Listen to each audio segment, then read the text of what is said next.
프라임에서 강의를 하면서부터는 새로운 방향성으로 강의 횟수가 너무 많아요. 강의 횟수를 줄이려고 새로운 방향성으로 교재도 슬림하게 만들 작정입니다. 야, 이것만 가지고 될까? 불안해집니다. 그래서 강의 횟수는 줄이되 매일 모의고사 하는 겁니다. 기출문제, 사례 문제 모의, 판례하고 본격적인 모의고사. 강의 시수는 줄이되 연습의 효과는 높이는. 네, 김용입니다.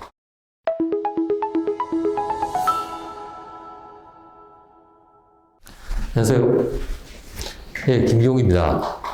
예.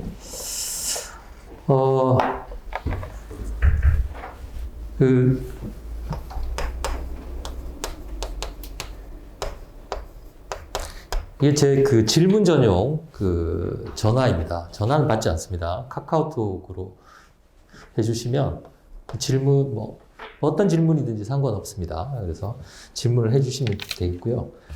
저는 제 소개를 간단히 드리면, 저는 연세대학교를 학부, 대학원, 박사까지 하고, 이제 논문만 남아있는 상태입니다. 그리고 그 논문을 쓰다가 학원 강의를 하게 됐고요. 그래서 5급 공시 같은 경우에는 한 10여 년 정도 지금 계속 강의를 해오고 있습니다. 오늘 앞에서 윤준호 선생님이 많은 얘기 하셨기 때문에 저는 간단하게 두 가지만 말씀드리겠습니다. 첫 번째 것은 행정법이라는 과목을 잠깐 소개를 해드릴 거고요. 그 다음에 두 번째는 앞으로 제가 순환을 하면서 순환을 어떻게 진행하는 그런 방향성에 대한 것, 그리고 실제로 어떻게 순환이 진행되는지 그 부분에 대한 얘기를 잠깐 설명해 드리겠습니다. 자, 행정법이라는 과목에 대해서 이제 앞으로 행정법을 배우시게 되실 텐데요. 행정법 과목을 그냥 간단하게만 설명해 드리겠습니다. 행정법은 행정에 관한 법입니다. 그럼 행정에 관한 법이라는 것은 행정을 하는 사람이 있고 행정을 받는 사람이 있겠죠. 네, 그런 행정을 하는 사람을 행정 주체라고 합니다. 가장 대표적으로는 대한민국이죠. 그 다음에 행정을 받는 사람을 행정객체라고 하는데, 행정객체는 우리 같은 사람입니다. 갑 같은 사람. 그러면 행정주체, 즉 대한민국이 갑을 위해서 일정한 행위를 하겠죠. 일정한 행위를 할 텐데, 사실 대한민국은 법인이기 때문에 이렇게 움직일 수가 없어요. 그래서 그 행정주체가 자기를 위해서 일해주는 기관을 이렇게 만듭니다. 이걸 행정기관이라고 합니다. 행정기관. 예를 들어서 대한민국을 위해서 일해주는 행정안전부 장관을 만드는 거죠. 아시겠죠? 그럼 실제로 일은 누가 하냐면 이 행정기관이 합니다. 행정기관이. 그러면 자 보세요. 행정주체가 자기를 위해서 일해줄 행정기관을 이렇게 만드는 거. 이걸 뭐라고 하느냐면 조직이라고 합니다. 조직. 그래서 행정주체가 자기를 위해서 일해주는 기관을 만들고, 그걸 조직. 그러면 행정기관이 갑을 향해서 일정한 행위를 하겠죠. 이걸 뭐라고 하느냐면 작용이라고 합니다. 작용. 행정작용을 하겠죠. 예를 들면 음주운전을 하신 분에게 운전면허를 취소한다든지, 아니면 집 지으려고 할 때 건축 허가를 내준다든지, 이런 행위를 합니다. 그걸 행정작용이라고 해요. 그런데 만약에 제가 음주운전을 하지 않았음에도 불구하고 당신 음주운전 했잖아 라고 해서 운전면허를 취소했어요. 그럼 이 사람은 억울한 거죠. 그렇죠? 그래서 이러한 위법한 행정작용에 대해서 자신의 권리 구제를 위한, 예를 들어 가장 대표적인 게 소송이 되겠죠. 그래서 그럼 행정법이랑 첫 시간에 배우실 겁니다. 여러분들이. 행정법이란 뭡니까? 그럼 이렇게 행정의 조직과 그 다음에 작용, 그리고 권리구제에 관한 법이 행정법입니다. 그 중에서 가장 핵심은 작용이죠. 아시겠죠? 그래서 여러분들은 작용법 배우시고, 그 다음에 권리구제에 관한 법 배우시고, 조직에 관한 법을 배우게 됩니다. 이게 바로 행정법이에요. 물론 세부적인 내용은 다 따로따로 있습니다만 전체적인 구조는 행정에 관한 법은, 행정법은 이렇게 세 가지로 구성이 되어 있습니다. 여기 이제 간단한 행정법의 과목에 대한 소개였고요. 자, 두 번째는 순환에 대한 얘기입니다.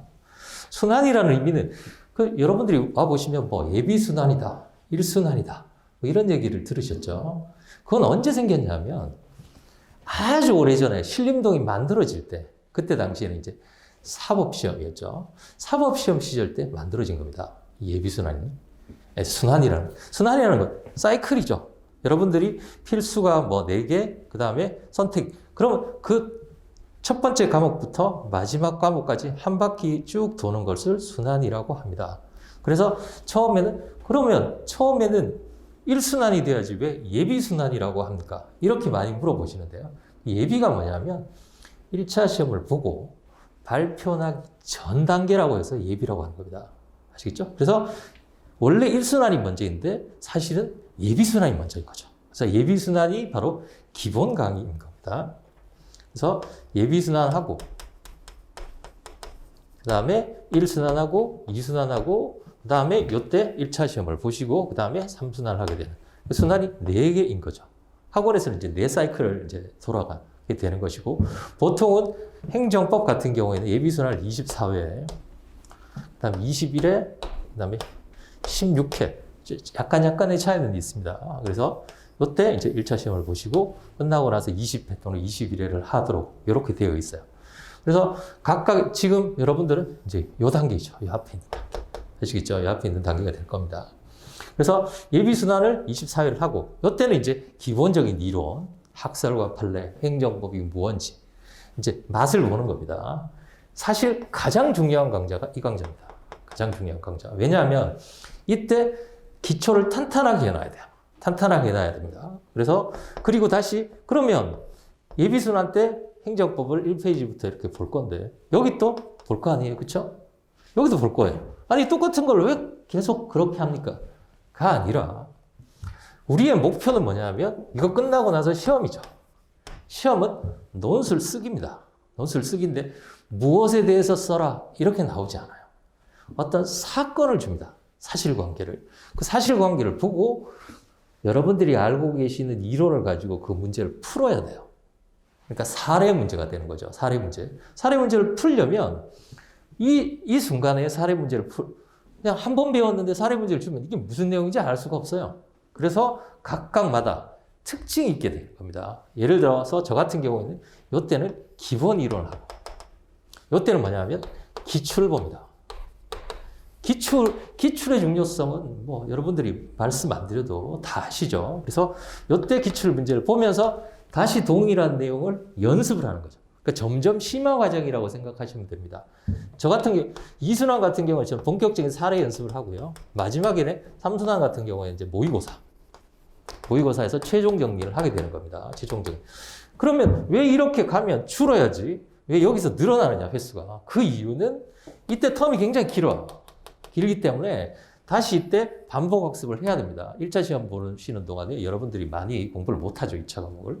그래서 이때 좀 길게 나옵니다, 보통은. 네. 그래서 지금 이 시즌은 작년에 시작했던 요분들하고 새로 시작했던 여러분들하고 겹쳐지는 시즌이죠. 그래서 시간표를 보시면 예비순환과 3순환이 같이 나오게 되는 겁니다. 이해는 되시죠? 그래서 각각의 사이클마다 특징이 있어요. 그 특징을 선생님들마다 약간씩 다릅니다만은 저 같은 경우에는 기본 이론, 기출 문제, 사례. 그래서 모든 순환마다의 특징이 다 다릅니다. 그래서 그거를 말씀드리고 싶고, 제가 이제 사실은 올 3월부터 타 학원에 있다가 프라임 법학원에 이직을 하게 됐어요. 이직을 하게 됐는데 이직을 하면서 제가 학원 관계자분들하고 제가 미리 말씀을 드렸습니다. 제가 스케줄을 짜서 제가 하고 싶은 대로 좀 하게 해달라. 종전 학원에서는 사실 그게 조금 어려웠었습니다. 근데 이제 원장님이 회의 원하시는 대로 하시라고 이렇게 하셔서 저는 이제 프라임에서 강의를 하면서부터는 새로운 방향성으로 제가 하려고 합니다. 물론 이 순환을 흐트릴 수는 없죠. 이 순환을 흐트리면, 왜냐하면 다른 과목이 있고, 여러분들 공부 스케줄이 있기 때문에. 그래서, 어떻게 할 거냐면요. 기본적으로 2가지입니다. 첫 번째는 강의 횟수를 줄이려고 합니다. 강의 횟수를. 왜냐하면 강의 횟수가 너무 많아요. 이렇게 강의 횟수가 많은 이유는 아무래도 학원의 어떤 매출, 이런 것 때문에 월토록 계속 매주 돌리다 보니까 아마 이렇게 된 것 같고, 실제로 이렇게 길 필요가 없습니다. 저는 앞으로는 강의 횟수를 예비 순환을 줄일 수가 없어요. 이건 기본 강의이기 때문에. 그러나 여기는 확실히 줄여야 됩니다. 줄여서 여러분들이 혼자 공부하실 수 있는, 예를 들어서 월토 강의를 계속 매 과목마다 들으면 사실 복습하거나 개인적으로 공부할 시간이 거의 없습니다. 그래서 저 같은 경우는 강의 회차를 줄일 예정입니다. 강의 횟수를 줄일 거고, 두 번째는 교재도 슬림하게. 그래서 회차도 줄이고 교재도 슬림하게 만들 작정입니다. 지금 사실 원래 교재는 이미 슬림하게 만들었어요. 이미 여기서 강의할 것을 생각을 하고 그렇게 만들었습니다. 그러면 사실 공부 분량은 줄어들겠죠. 근데 이제 두 번째가 뭐냐? 불안해집니다. 왜냐하면, 야, 이것만 가지고 될까? 그렇죠?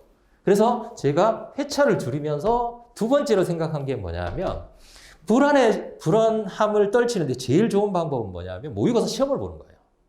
써보는 게 제일 중요합니다. 한번 써보면 써봤던 문제는 시험장에서 거의 생각이 납니다. 그래서 두 번째는 강의 횟수는 줄이되 모의고사는 배로. 그래서 예를 들면 일순환 같은 경우에는 거의 학원들이 모의고사를 어떻게 보냐면 3일에 한 번, 4일에 한 번 이렇게 봅니다. 그러면 21회 하는 동안 모의고사가 한 4번 이렇게 되겠죠. 저 같은 경우에는 1순환부터 시작해서 3순환까지 거의 매일 모의고사를 볼 겁니다. 거의 매일. 그러니까 복습 모의고사죠.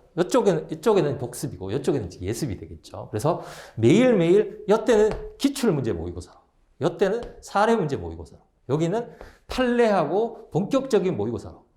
그래서 매일매일 모의고사를 봄으로써 강의 시수는 줄이되 연습의 효과는 높이는. 그래서 지금 제가 예비부터 내년, 후내년까지 앞으로 계속 그런 식으로 강의가 진행될 예정이에요. 그래서 그 학원 원장님이 허락을 해 주셨기 때문에 21회가 아니라 21회보다 현저히 줄일 겁니다. 예를 들어 삼순환 같은 경우에는 20회가 너무 많아요. 이미 여기서부터 여기까지 들었는데 여기에 20회를 듣는 것은 거의 기본 강의 수준으로 많이 듣는 겁니다. 기본 강의 수준으로. 그래서 회차는 20회를 이렇게 경제학도 몇 회, 행정법도 몇 회, 계속 이렇게 들어버리면 실제로 본인이 공부할 시간이 거의 없어요. 암기를 해야 됩니다. 이때는 본격적으로. 그래서 시수를 줄이고 스스로 암기하실 수 있는 시간을 이제 드리기 위해서 제가 만든 게 이 두 가지입니다. 그래서 앞으로 이 두 가지 시스템 통해 가지고 이제 순환을 진행할 예정이니까요. 여러분들께서도 많이 기대를 해 주셨으면 좋겠습니다. 그리고 특별히 또 개인적으로 뭐 행정법에 대한 공부라든지 아니면 방향성에 대해서 질문이 있으시면 언제든지 이 전화로 카카오톡 하시면은 제가 즉답은 못 해드려요. 카카오톡으로 질문이 워낙 많이 와서요. 보통 평균적으로 50개에서 많게는 하루에 100개씩 옵니다. 그래서 그거 다 질문을 해드려야 되기 때문에 한 이틀 정도 안에는 꼭 해드립니다. 그래서 원하시면 이쪽으로 질문을 해주시면 되겠습니다. 오늘 감사드립니다. 네, 여기까지입니다.